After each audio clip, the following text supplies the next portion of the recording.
I'm going to try one more time. Hello, everybody. Welcome to another episode of It's not. Okay.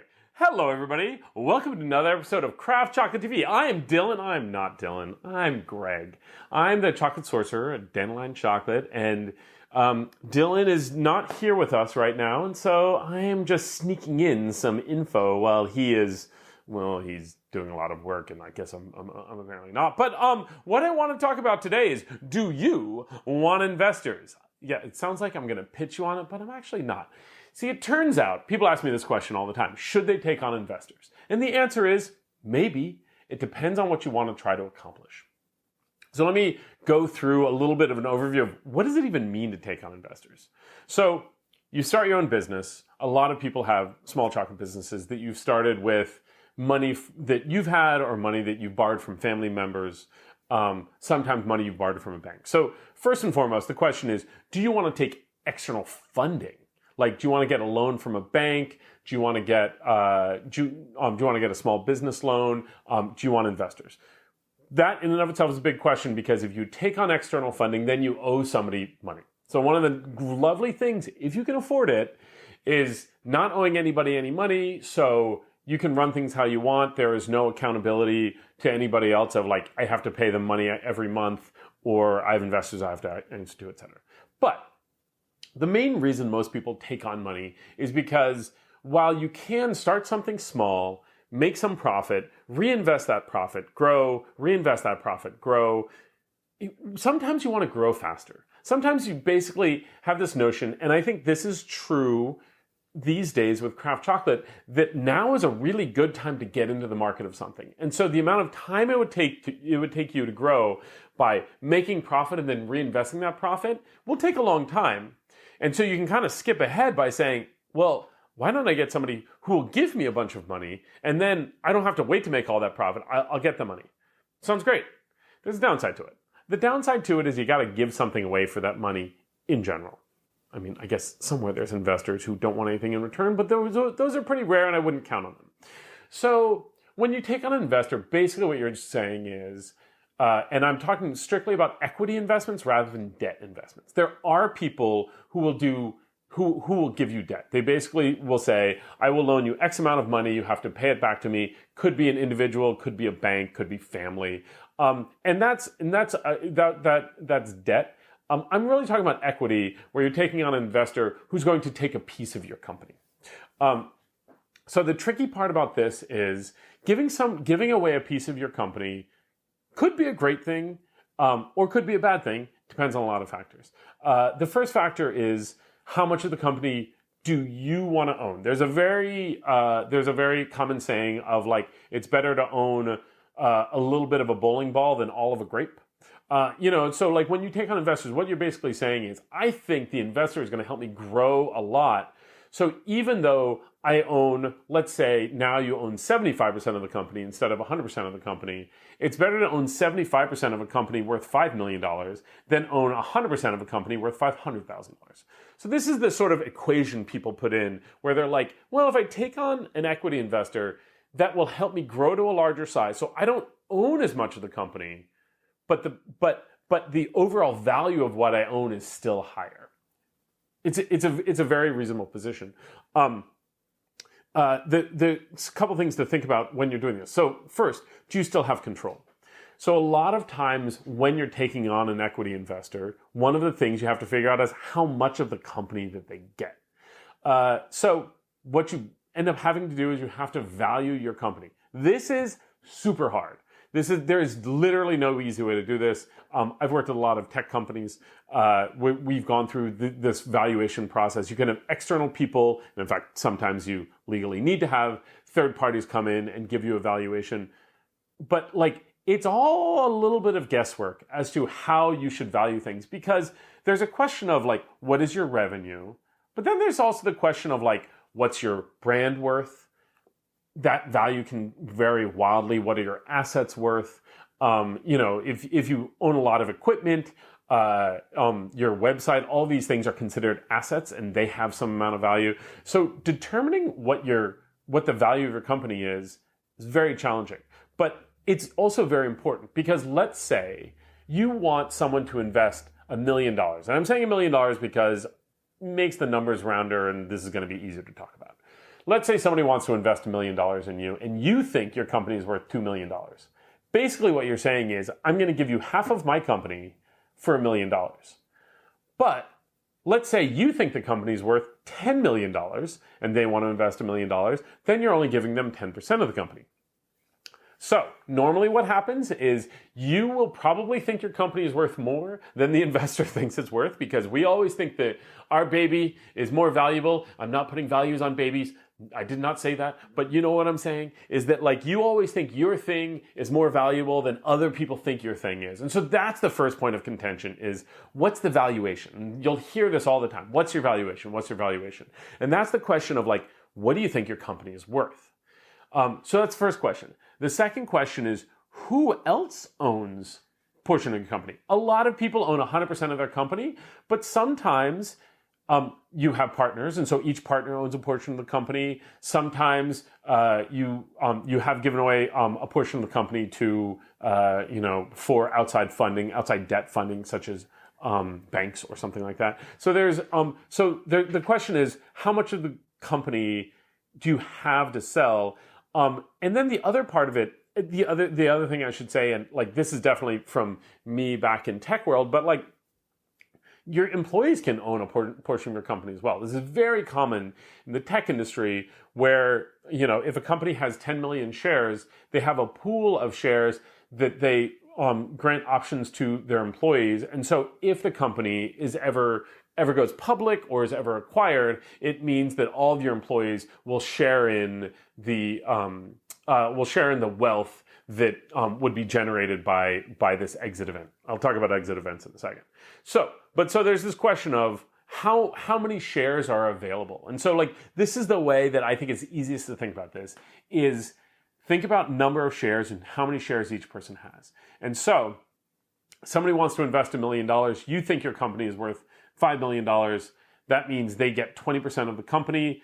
Let's call it 5 million shares. That means they would get 1 million shares. You'd have 4 million left. But let's say you have multiple people who want to invest. This is very common. You want to take what's called friends and family investors. So these are people that are closer to you. They are not necessarily professional investors. They're people who have more money, who want to support you, but you also have to kind of give them something in return. So in these situations where you're taking friends and family investors, this is where you definitely get into a situation where it's very important to understand how many shares exist in the company, or what sort of percentages there are of the company to give away, and then how much everybody has. These are the questions that people ask you. They'll ask you how many outstanding shares there are, meaning how many shares exist. But then there's the question of how many does each person own, and then how many your investors own. If you get to a point where you own less than 50% of your company, technically you don't control that company anymore. Now, every company has different sort of like, has been created in different ways. It can have different bylaws and these things. But in general, the rule of thumb is, if you give away more than half of your company, you don't control it anymore. Now, the person you've given it away to might be a really great human being and not tell you to do anything that you don't want to do. But even so, there is this risk that the more and more you give away, the more you might not have say over what's going on in your own company. This is also true and can be really tricky if there's multiple owners to a company. So let's say 4 people start a company together and they each have a quarter of it, and you want to take on a new investor. Normally what you would say is, well, if this person is, if you want to give this person a quarter of the company, then each of the people who own a quarter have to give away a quarter of what they have. And so now it would be 5 people who each have 1/5 of the company. But imagine if you're one of those people, and then the investor and 2 other of the people who started the company with you have a different idea of what they want to do than what you want to do, but they own 60% of the company. This means they now have what's called a controlling share of the company. And so this is something to really consider, is how much of the company do you want to give away? The other aspect of giving away a company is, early on you might think $1 million for 40% of the company is a great deal, but how big do you think your company is going to get? If you think your company is going to become a $10 million company or a $20 million company, giving away 40% of it for $1 million today, you got to think about like, wait, but when it's worth $20 million, then that 40% is now worth $8 million, and they only gave me $1 million, and now it's worth $8 million. So the investor's going to be super happy because it's worth a lot more money, but you've given away a big chunk of that company that isn't commensurate with the value that the company has sort of turned into. And so this is the thing to think about. There's another one of the things to think about is how big do you expect your company to get to? Investors will ask this as well. What is your plan? What's it going to look like? How big do you want to get?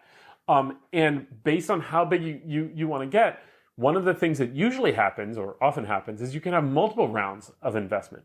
So this means the first people get like the best deal, right? The first people will get like, 20% of the company for, again, I'm using millions, not because I know everybody's company is worth millions, but just easier math. But you give away 20% of the company for $1 million. Then the company grows and grows and grows and grows, and you need more cash. So you want to do another round of investment. So that first investor got the company at the valuation of $5 million, right? $1 million for 20% of the company, $5 million. The next investors come in, and their valuation is probably going to be higher, but it means they get a smaller percentage of the company. This would be easier with a whiteboard, wouldn't it? They get a smaller percentage of the company for less money, which makes them not as excited, but like the earlier investors are taking a bigger risk because you don't know that your company is going to be doing better and better and better. It could go nowhere, in which case the people who invest in you and give you money, it goes nowhere. Because keep in mind, equity investments don't typically have to be repaid. The reason people do it is it's someone giving you money. What you're giving them in exchange is not money, but what you're giving them in exchange is equity, is a part of your company. This means you never have to pay it back, which is really nice. But again, it means you don't own your whole business anymore. Somebody else owns a part of your business. Let's go through these things again. So the question is, do you want to take on investment? So the first question is, are you willing to give up partial ownership of your company? The second question is, how much is your company actually worth? And so how much money would you get for that portion of your company that you're going to give away? Are you going to be doing this multiple times? And if so, how big do you think you're going to get? And so how much money do you think you're going to need to bring in each time? The last thing you want to do is give away so much in the first round of investment that you can't get more investment in the second round because there's not enough equity in the company to give away. So how many rounds of investment? How big do you think you're going to get? And how much do you think that's going to be worth when it's that big? All of these are sort of math problems that you have to do to determine if this is something you really want to do. I would say a lot of times the reasons people do want to take investment is they want to grow as quickly as possible. They want to grow. Let's try that again. They want to grow as quickly as possible. Totally get it. It makes a lot of sense. And especially if you want to grow as quickly as possible and you're only giving away a small portion of the company, a lot of times it makes perfect sense. The other thing to think about with investors is even if somebody doesn't own the whole, like a large portion of your company, they still own a small portion of your company, and you still have an obligation to talk to them about what's going on in the company. And so this is the other tricky part about investors is it's somebody else you have to answer to all the time. It might be a good thing. When you're taking on investors, a lot of times the reason you're taking on investors, Carson's going to have to cut this into the earlier part because this is like important stuff to say. But when you're taking on investors, one of the things to think about is who's investing. Early on, when Dandelion did friends and family investors, part of the reason we did that was it wasn't just to get capital, but it was also it meant that we were bringing all these people in who had a vested interest in the success of the business. So when you take on investors, one of the things to think about is who you're bringing on and what they can contribute to your business. Because if you take on the right investors, they might connect you with interesting people. They might give you great advice. They might give you good deals because they own a company that makes stuff that you need. There's all sorts of like ways that investors can be really helpful outside of just the cash that they're giving you. And so it's really important when you think about taking on investors. What kind of investors do you want to take on? But you do need to answer to them. You do need to tell them what's going on. It's really important to do so. The other question investors will have when you try to bring them on is, how do they get their money back? Because for the most part, when investors are giving you money, they expect to get that money back someday. So this is where people start talking about exit events. And the exit event is basically when an investor would get their money back. There's sort of three main ways investors get their money back. First is you can sell the company. If you sell the company, every share becomes worth some amount of money. Let's say you have 1 million shares and you sell the company for $10 million, which sounds amazing, right? Each share is worth $10. And so if you have sold 250,000 shares, those shares are now worth $2.5 million, and whoever owns those shares gets that money because the company's been bought, and so all the shares are essentially purchased from the shareholders. That's sort of that's the primary way I think most people would imagine that investors would get money back. Second would be going public. Basically, instead of a private investor buying all those shares, you can have the public buy those shares. So you can go public and all the shares are on a public stock exchange. They can be bought by anyone I guess there's limitations in the stock exchange, but let's say they can be bought by anyone. And so if you own those shares, you can sell those shares on the public exchange. There can be situations where they're somewhere in the middle there where like you're not selling the whole company, you're only selling parts of the company. And so, your investors can get money back in small ways. The third main way would be dividends.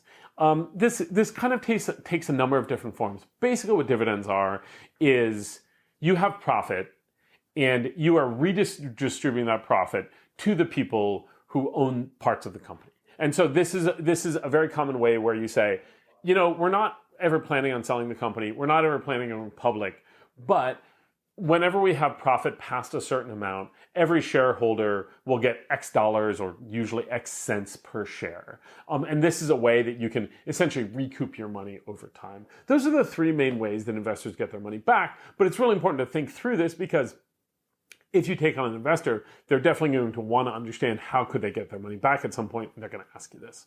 So I think that kind of covers the whole topic. Again, investors are not for everyone. There are times and situations where it might be a useful thing to do, times and situations where you don't want to do it. Some people want total control of their company. It makes perfect sense. Other people are like, I'm okay to have less control of my company, but it means that I have more cash to play with. That's the main thing to think about when you're really thinking about whether or not to take on investors. Hopefully this has been helpful. I really hope I'll have an episode soon with Dylan back because Dylan's the best. But until then, enjoy more of Craft Chocolate TV.